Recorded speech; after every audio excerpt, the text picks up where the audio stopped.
पुत्र मैं न गई सा मजदूरी करन तो बस उत्थे ना गड्डी सी मुंजी वाली वो ना मैं खड़ी हाँ तो वजी तो डिग पई आ चढ़ गई सारी उत्ते ते वज्या चबाड़ा भी टुट गया आ पतलियां भी टुटियां बांह भी सट्टां लग गई बड़ियां। ठीक है जी रिपोर्टां ने पुत्तर आ वेखा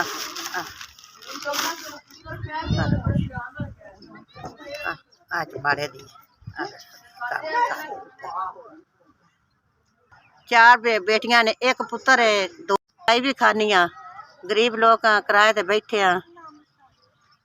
पुत्र चार धियां ने एक पुत्र है निक्का बच्चा छोटा है ते नहीं गुजारा हुंदा पे किराए ते है लोगों के घर मेहनत मजदूरी करनी आ आज रोटी भी नहीं पूरी हुंदी भी सार चा इन्नी महंगाई है किराया बिल देइए पेट पूरा करिए की करिए। हाँ जी असीं तुहाडे वास्ते दुआ करांदे साडी मस्कीना गरीबां लोकां दी मदद करो पुत्तर मैं ना बड़ी परेशान हाँ दवाइयां वास्ते पैसा लभदा नहीं पिया आ वेखो जी की बनया पिया है बड़े परेशान है बहु दवाई खानी पैसा है को ना लभदा ही नहीं पी दवाई खानी की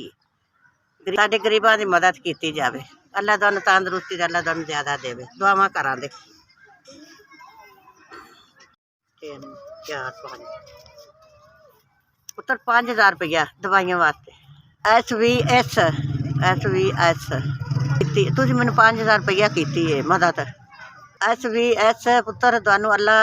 तुहाडे दुबारे चले ही रवे तुहानूं रब इन देवे ज्यादा तो ज्यादा ही देवे अल्लाह मियां ने तुसीं मेरी 5000 मदद की दवाइयां वास्ते SVS अल्लाह मियां तुहानूं कामयाब रखे अल्लाह तुहानूं तरक्कियां देवे अल्लाह तुहानूं तंदुरुस्ती देवे SVS अल्लाह तुहानूं तंदुरुस्ती देवे तुसें मेरी गरीबनी 5000 रुपया मदद की है तुहाडियां चलियां ने कारोबार तुहाडा अल्लाह मियां तुहानूं ज्यादा देवे तंदुरुस्ती।